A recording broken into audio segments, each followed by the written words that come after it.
Ça y est, nous sommes en route pour la dernière demi-heure de cette matinale. Il est 8h30, nous sommes le mercredi 15 juin et la petite pause pub a permis de remettre les fiches à jour. Notre invité a donc quitté le plateau et nous envoyons toutes nos plus chaleureuses pensées à Bérangère Soulard, qui est la présidente de la communauté de communes du pays de Pouzauges. Voilà, l'erreur est réparée. Nous concernant, de quoi allons-nous parler justement sur cette dernière demi-heure? On va déjà parler de la chaleur dans la météo et du petit rappel lancé par la préfecture. Nous avons également une pensée pour tous ces lycéens qui sont en train de plancher depuis une demi-heure sur l'épreuve de philo, puisque c'est jour de bac aujourd'hui. Et pour tous les autres, eh bien, dans le journal, vous allez voir que nous allons parler de la mer. Vous allez peut-être profiter de ces chaudes journées pour aller vous baigner. Mais est-ce que vous avez vu que la réglementation autour des drapeaux de baignade avait changé? Tous les détails, c'est dans quelques instants dans le journal. À 8h45, on va retrouver maintenant notre traditionnel journal de la Vendée Arctique avec Aurélien Huard. Nous verrons notamment qui est en tête de la course au dernier pointage qui a eu lieu à 7h ce matin. Et puis, comme nous sommes mercredi, nous verrons aussi ce qu'Olivier nous a réservé comme petit coup de cœur ciné. Avant tout cela, donc, parlons météo. Avec une journée qui commence sous le soleil pour tout le monde. Quelques bribes de nuages sur la moitié sud, mais rien de très significatif. C'est surtout le moment, ça y est, de bien fermer les volets si vous partez, car la journée va être extrêmement chaude. 16 déjà à 18 degrés ce matin sur le territoire, et puis cet après-midi, regardez, il devrait faire plus de 30 degrés un peu partout en Vendée. 28, 29, ça c'est vraiment sur le littoral, voire sur l'île Dieu. L'île Dieu où il a d'ailleurs rarement fait aussi chaud pour un mois de juin. Résultat, nous avons ce rappel de quelques consignes de base qui a été envoyé par la préfecture de la Vendée. Il s'adresse évidemment à tout le monde, que vous soyez enfant, adulte ou senior. On évite le sport en plein air, en tout cas aux heures les plus chaudes. On s'hydrate évidemment, on reste à l'ombre et on privilégie l'eau évidemment quand on parle d'hydratation. Dans le reste les marées, on va regarder les marées maintenant, c'est le reste des informations pratiques. Coup d'œil rapide à ce qu'il nous attend aujourd'hui. 11h57, c'est l'heure de la basse mer du jour avant une pleine mer 18h22, ce qui vous permettra justement d'aller mettre les pieds dans l'eau un petit peu avant l'heure du dîner. Quant au marché de ce mercredi, eh bien plusieurs possibilités. Sur la côte, on a Saint-Jean-de-Mont, Saint-Gilles-Croix-de-Vie ou encore Talmont-Saint-Hilaire. Et puis dans les terres, eh bien je vous propose Saint-Pierre-du-Chemin, Saint-Martin-des-Tilleuls ou encore Paluot. Du côté de l'éphéméride, on fête les Germaines aujourd'hui. Bonne fête les filles. Le soleil s'est levé ce matin à 6h11. Il se couchera à 22h01. Et maintenant, on passe au journal.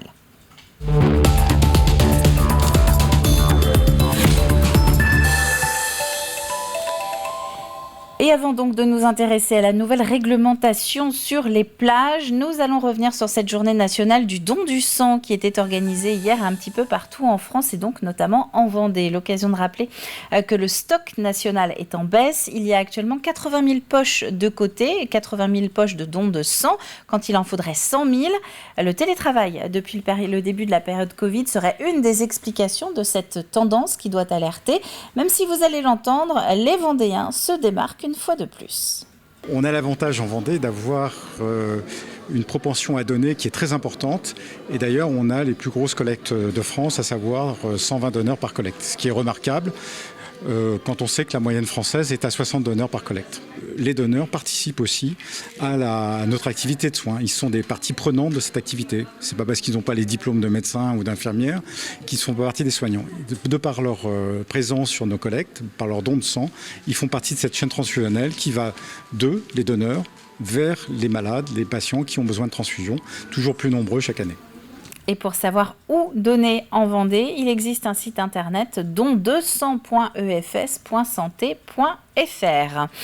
Un mot de météo à présent avec cet épisode donc de très forte chaleur qui doit commencer cet après-midi. Elle devrait faire autour de 30 degrés ce mercredi, un petit peu partout en Vendée. Le pic est attendu en fin de semaine et la préfecture appelle donc à la vigilance, notamment si vous habitez à proximité de personnes isolé, plus léger. Si vous optez pour la baignade en mer cette semaine, c'est aussi l'occasion de vous rappeler que la réglementation des drapeaux de baignade change un peu cette année. Les fondamentaux restent les mêmes, mais il y a des nouveautés. Les explications d'Alexandre Debray. Nous sommes au niveau du poste de secours de plage centrale au Sable d'Olonne. Si nous sommes réunis ici, eh bien c'est pour parler de ce petit tableau que nous tenons derrière nous avec notre invité Loïc Potier. Bonjour. Bonjour. Ce tableau, tout simplement, c'est une mise en application d'un décret national. Alors, vous le faites déjà depuis un an. À quoi correspond-il ? Depuis peu, effectivement, il y a un décret qui est applicable sur l'ensemble des territoires dom-tom et métropole sur la signalétique des plages, permettant d'être compris par l'ensemble des usagers, qu'ils soient français ou qu'ils soient étrangers. Et c'est une norme, effectivement, comme vous le précisez, européenne. Alors, est-ce que vous pouvez nous expliquer un petit peu les particularités ? Alors, qu'est-ce qu'on va retrouver ? On va retrouver 3 couleurs, le vert, le jaune, le rouge, qui sont un code commun que vous connaissez tous. Anciennement sous une forme triangulaire en haut du mât, et désormais sous une forme rectangulaire, également en haut du mât. Pourquoi ce changement ? Ça permet tout simplement d'augmenter la visibilité et d'être vu par tous. Alors déjà, ça c'est pour les 3 couleurs de base. Ensuite, il y a ce changement, le drapeau bleu qui devient rouge, jaune, bicolore, c'est ça ? Alors effectivement, le drapeau bleu qui était pour signification la zone de baignade est remplacé par un drapeau de forme rectangulaire avec une partie haute rouge et une partie basse jaune qui signifie zone de bain. Alors le drapeau damier, c'est quoi ? C'est un drapeau du coup zone de surf, damier de couleur blanc et noir qui remplace l'ancien drapeau de forme triangulaire vert avec le rond rouge. Et enfin, dernière chose, vous, est-ce qu'à la SNSM ou au niveau des sauveteurs aussi sur les plages, c'est des dispositifs qui bien simplement viennent vous conforter dans votre travail ? Parce que je présume que c'est pas toujours simple quand on a des personnes étrangères qui ne peuvent pas comprendre les drapeaux français. À partir du moment où l'objet est d'améliorer la compréhension, automatiquement on va améliorer la sécurité qui est associée. Anciennement, cette norme, elle n'était pas comprise par tous. Aujourd'hui, elle sera comprise par l'ensemble des usagers européens. Et bien voilà, vous avez donc toutes les informations quant à votre nouveau cadre de baignade au Sable d'Olonne et partout ailleurs. 4 mois après l'affaire de pizza contaminée à l'E. coli, un nouveau rappel de produits a été publié hier. Il s'agit cette fois-ci de certains yaourts de la marque Malo. 4 types de produits de la laiterie de Saint-Malo sont rappelés pour une suspicion de contamination par la bactérie. Des yaourts produits le 7 juin et dont la DLC est fixée aux 11, 12 et 22 juillet. Toutes les informations sur ce rappel sont sur le site du fabricant malo.fr. Un chiffre maintenant, 2 49 000, c'est le nombre de repas servis en 2021 par la Banque alimentaire. Covid ou pas, l'association n'a jamais arrêté sa distribution. La situation sanitaire a d'ailleurs été le moteur d'un changement de statut, vous allez l'entendre. La Banque alimentaire collectait jusque-là l'essentiel de ses produits par le biais de la récupération, notamment de produits à date de péremption rapprochée. Eh bien, ce n'est plus le cas pour tout. La crise Covid nous a amené des fonds en monétaire, des fonds nouveaux que nous n'avions pas l'habitude de gérer. Donc on a commencé à acheter de la nourriture pour faire face aux besoins, à des besoins qui s'identifiaient de plus en plus clairement, qui n'étaient pas systématiquement de la nourriture. Par exemple les produits d'hygiène pour les jeunes femmes. Il fallait parfois peut-être être en capacité de les acheter ou de les récupérer avec des frais nouveaux. Cette évolution nous a amené, il y a maintenant 2 ans, à se repositionner sur le fait de l'acquisition de ressources à redistribuer. Et je vous propose de prendre la direction du Langon à présent, près de Fontenay-le-Comte. Les anciens combattants viennent de s'y retrouver pour saluer la mémoire de leurs frères d'armes tombés pendant la guerre d'Algérie. Un moment toujours important pour la transmission de l'histoire. Simon Philippot. Comme dans toute la France, de nombreux Vendéens ont dû endosser l'uniforme entre 1954 et 1962. Pour les anciens combattants d'Algérie, il est donc primordial de se souvenir et de transmettre leur mémoire de ce conflit, notamment aux jeunes générations. C'est pour ça d'ailleurs que nous sommes très très heureux d'avoir tous ces enfants avec nous, parce que ce sont eux qui vont préparer la paix demain. C'est vers eux qu'on va pour leur apprendre le civisme, le patriotisme, justice, le devoir de mémoire, et on les apprend aussi à aimer leur pays, la France. Pour tous, anciens combattants ou membres des familles des 207 Vendéens tombés au combat, les souvenirs douloureux de cette guerre sont encore bien présents dans les esprits. Il faut savoir que là-bas, nous avons beaucoup souffert de l'autre côté de la Méditerranée. D'abord, nous avons vu certains copains mourir à côté de nous. Et puis, nous avons souffert de la soif, de la faim, parce que parfois nous partions pendant 2 ou 3 jours. Alors c'est pour ça que nous sommes très marqués. Les appelés au combat devaient tout quitter du jour au lendemain et beaucoup partaient en ayant en mémoire les 2 conflits mondiaux. Ça a été très dur pour moi parce que, familialement parlant, mon défunt papa a fait toute la guerre 14-18. Du côté de mon épouse, mon beau-père a été prisonnier de guerre. J'étais le seul garçon d'une famille de 5 enfants. Notre mariage a été repoussé d'1 an. Puis ça a été, il faut le dire, un déchirement familial. Puisque en quelques heures seulement, il a fallu regagner le corps auquel nous étions affectés, avant bien sûr de traverser la Méditerranée et de gagner l'Algérie. Ce monument érigé au Langon est dédié aux victimes vendéennes du conflit, un lieu de recueillement important pour les 8000 anciens combattants vendéens de la guerre d'Algérie toujours en vie. Cette fin de semaine sera marquée d'une part par le 2e tour des élections législatives, mais également par d'autres événements comme le retour de Vendée Cheval. Le festival des arts équestres commence demain au Haras de la Vendée à La Roche-sur-Yon. Vendredi, samedi et dimanche, Jean-François Pignon partagera son savoir-faire avec les chevaux à travers un grand spectacle. Alors Vendée Cheval 2022, nous avons invité Jean-François Pignon qui est très connu par ses prestations, d'abord en France bien sûr, mais à l'international. Il dresse des chevaux, il a un langage particulier avec les chevaux. Il est vraiment, il parle comme s'il parlait avec eux. Et puis c'est toujours en douceur. Et bien sûr, les spectacles sont accompagnés d'un peu de musique qui sont douces et qui vont avec. Mais c'est vraiment quelqu'un qui parle aux chevaux, quoi. Le stage qui commence demain affiche complet, mais il reste des places pour les spectacles. Informations et réservations sur vendéecheval.fr. Et puis en attendant de retrouver le journal de la Vendée Arctique du jour dans une toute petite dizaine de minutes, un petit rappel, le village départ de la course en solitaire et sans assistance n'a pas été démonté au départ des skippers dimanche dernier. Il s'est plutôt transformé en village de course. Des vacations y sont notamment enregistrées tous les jours et le grand public peut venir participer à plusieurs animations. Aurélien Huard. Cette Vendée Arctique Les Sables d'Olonne propose un parcours inédit avec le Tour de l'Islande qui n'avait pas pu se faire en 2020 en raison des conditions météo. La flotte va naviguer dans des conditions difficiles, très froides, au-delà du cercle polaire.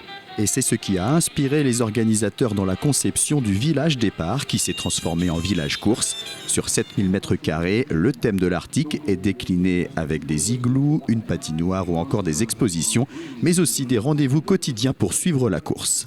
On veut profiter de cette avant-saison, de ce merveilleux mois de juin, pour que les touristes, les Vendéens, puissent profiter totalement de la course.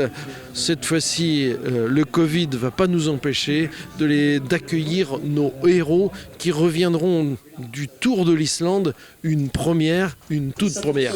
Les premières arrivées sont prévues autour des 22 et 23 juin. La cérémonie de remise des prix aura lieu le dimanche 26 juin à 17h. Et donc, vous l'avez entendu, ce village de la Vendée Arctique va rester ouvert jusqu'au retour des skippers. Les 22-23 juin, c'est le milieu de semaine prochaine. Quant à la cérémonie de remise des prix, ce sera donc le dimanche 26 juin. Avant de passer à nos chroniques, il est temps de retrouver Fanny maintenant. Fanny Poirier pour son bulletin météo particulièrement estival. Fanny a délaissé le plateau habituel de TV Vendée pour un enregistrement du côté de Saint-Jean-de-Mont. Bonjour à toutes et à tous, bienvenue dans cette nouvelle météo estivale. Nous sommes aujourd'hui du côté de Saint-Jean-de-Mont et on va s'intéresser au temps de ce mercredi 15 juin. Alors l'anticyclone va résister tout au long de la semaine. Attention notamment aux températures températures de ce week-end qui avoisineront les 40 degrés samedi. Dans un premier temps, on regarde le temps de ce mercredi matin. Alors le ciel est ensoleillé sur l'ensemble de la Vendée. Côté température, on compte 17 degrés à Noirmoutier, 18 à 19 degrés partout ailleurs et jusqu'à 20 degrés pour Fontenay-le-Comte. Dans l'après-midi, eh bien, le soleil brille généreusement. Côté température, elle s'annonce estivale, 23 degrés sur les îles, 26 du côté des Sables d'Olonne et 33 à 34 degrés dans l'intérieur du département. On passe aux 3 jours suivants. Alors jeudi, le temps reste ensoleillé avec une hausse du mercure, 17 degrés le matin et 35 au meilleur de la journée. Vendredi, là, ça grimpe encore une fois. Il va faire chaud, 38 degrés l'après-midi, température à surveiller. Et puis, côté ciel, ça reste ensoleillé. Enfin, samedi, c'est un pic de chaleur que nous allons vivre. 21 degrés dès le réveil, 40 l'après-midi, plutôt dans l'intérieur des terres. Nous risquons de dépasser le seuil de canicule. Il va falloir surveiller ces températures. Côté éphéméride, eh bien, on revient au mercredi 15 juin. Nous fêterons les Germaines. Les coefficients de marée sont de 95 et 96 et la mer s'annonce belle, tout comme aujourd'hui. Passez une très belle journée sur TV Vendée. On se retrouve bientôt pour une nouvelle météo. Merci Fanny pour cette météo estivale. Alors maintenant, il est temps de retrouver le journal de la Vendée Arctique. On va prendre un petit peu l'air. Avec Aurélien Huard, on va faire le point sur l'étape d'hier et nous parlerons ensemble juste après de la dernière mise à jour du classement.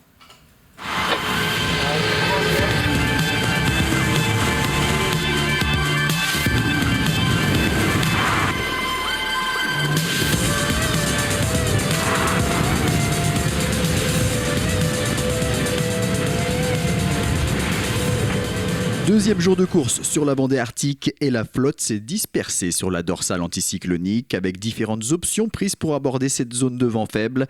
À l'ouest, on trouve essentiellement des bateaux à foil, à l'est des bateaux à dérive et entre les deux, quelques concurrents qui ont opté pour un passage intermédiaire. Un passage important pour la suite de la course et qui a mis les nerfs des skippers à rude épreuve. Pour parler franchement, cette dorsale et le manque de vent est en train de me casser l'œil. Cacahuète. Une fois sortis de la dorsale, les bateaux de tête ont retrouvé du vent portant ce mardi. À l'ouest, Charlie Dalin sur Apivia a creusé un léger écart avec Thomas Ruyant sur Lingdout et Jérémy Bayot sur Charal. Un peu plus loin sur ce front ouest, on trouve Louis Burton et Benjamin Dutreux. On va avoir du vent là, effectivement, qui va monter au fur et à mesure. Par contre, j'ai un front à passer. Derrière ce front, il n'y a pas beaucoup de vent. Et du coup, il va y avoir une nouvelle zone de transition de vent faible. Et après, j'aurai de nouveau du vent. Donc, la route n'est pas si linéaire que ça, juste en Islande. Je ne peux pas dire que j'ai été très brillant là dans la molle.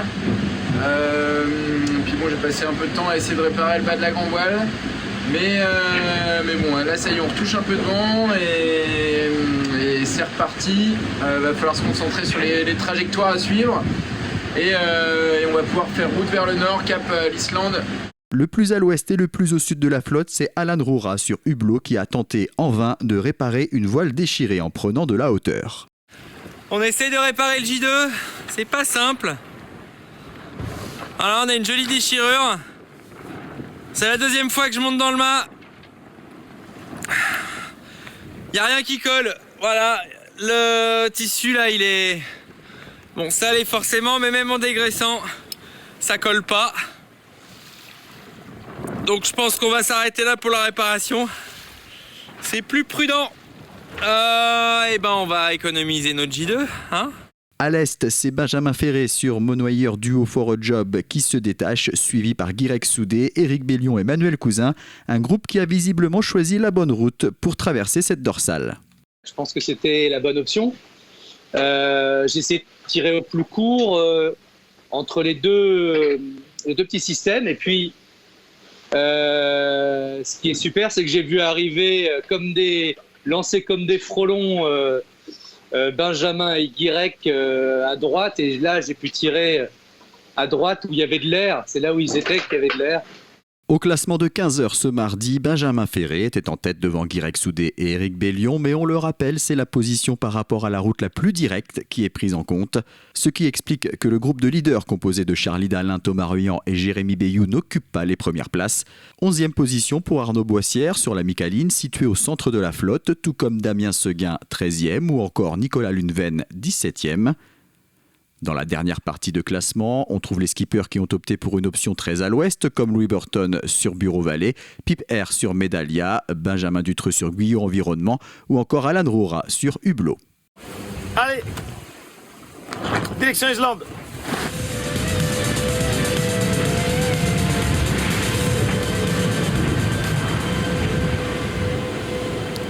Et donc, au dernier pointage de 7h ce matin, eh bien, on retrouve le classement de 15h hier. Il y a eu un petit changement dans la nuit, mais en tout cas, ce matin à 15h, à 7h, c'est bien Benjamin Ferré avec Monoyer Duo for a Job qui est en tête. Il est suivi de Guirec Soudé, puis de Charlie Dalin. On va partir au ciné maintenant.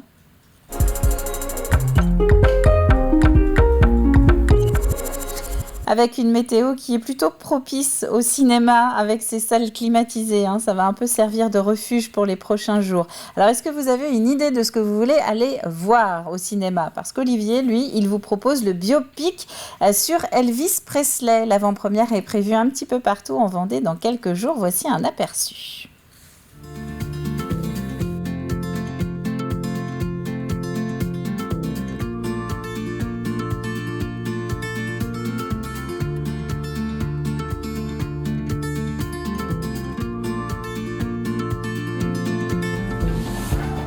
Are you born with destiny? Or does it just come knocking at your door? He's a young singer from Memphis, Tennessee. Give him a warm hayride welcome, Mr. Elvis Presley. Get a haircut, buttercup. In that moment, I watched that skinny boy transform into a superhero.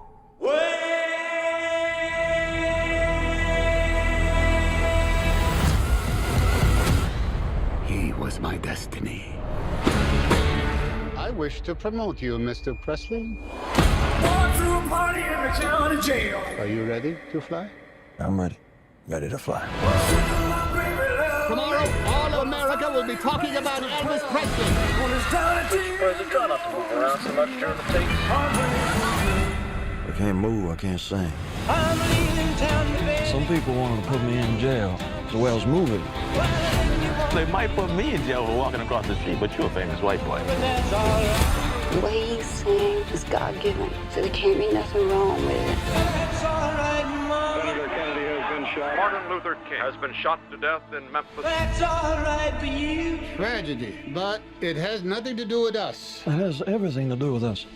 Oh, my love, my darling, I've hungered for your touch. Reverend once told me, when things are too dangerous to say, sing. Et c'est un film sur la vie d'Elvis Presley à retrouver à La Roche-sur-Yon, à Luçon, au Sables-d'Olonne, Saint-Gilles, Les Herbiers et Chaland, quasiment tout le monde, donc à partir de mardi soir. On va ouvrir le programme télé de TV Vendée maintenant.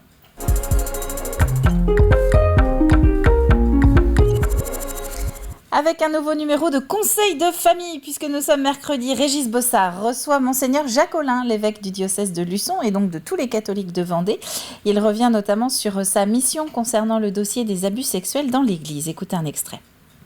Alors vous étiez également exprimé et engagé à votre arrivée à faire la lumière sur les affaires de pédocriminalité, qui a amené un acte de repentance en 2020, une plaque mémorielle. Quelles sont les avancées depuis qui se sont réalisées pour redonner confiance aux familles, quelquefois très âgées, qui ont été traumatisées ? Oui, hélas, il y a eu beaucoup de victimes en Vendée, en particulier dans les années 55-75, disons. Oui, c'est ça. Et beaucoup dans des collèges, dans des pensionnats, avec un nombre important de prêtres, prédateurs. C'est évidemment quelque chose de très douloureux où il a fallu écouter longuement ceux qui avaient été victimes dans leur enfance. En général, des gens entre 55 et 80 ans. C'est donc l'écoute personnelle, mais aussi l'écoute du collectif. Ils sont formés en collectif pour un certain nombre d'entre eux. Et pour une repentance aussi publique, une reconnaissance publique. Donc, j'ai trouvé cela en arrivant. Ça a un peu explosé au moment où je suis arrivé, un mois après. Et en particulier avec le livre de Jean-Pierre Sautreau, Une croix seule en France. Voilà. Alors aujourd'hui, on est dans la phase de réparation. Et c'est une émission à retrouver dans son intégralité aujourd'hui, notamment à midi sur TV Vendée. On passe au jeu.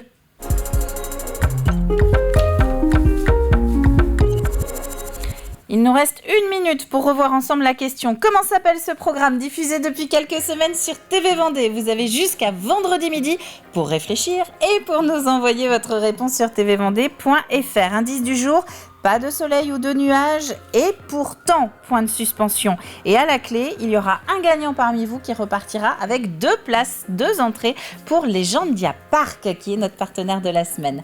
On va se quitter là-dessus. Je vous souhaite à tous un très très bon mercredi. On se retrouve demain matin dès 7h en direct et on suivra l'évolution des températures ensemble. Je vous rappelle que c'est plutôt vendredi, samedi que ça va taper. D'ici là, hydratez-vous, restez à l'ombre et à demain.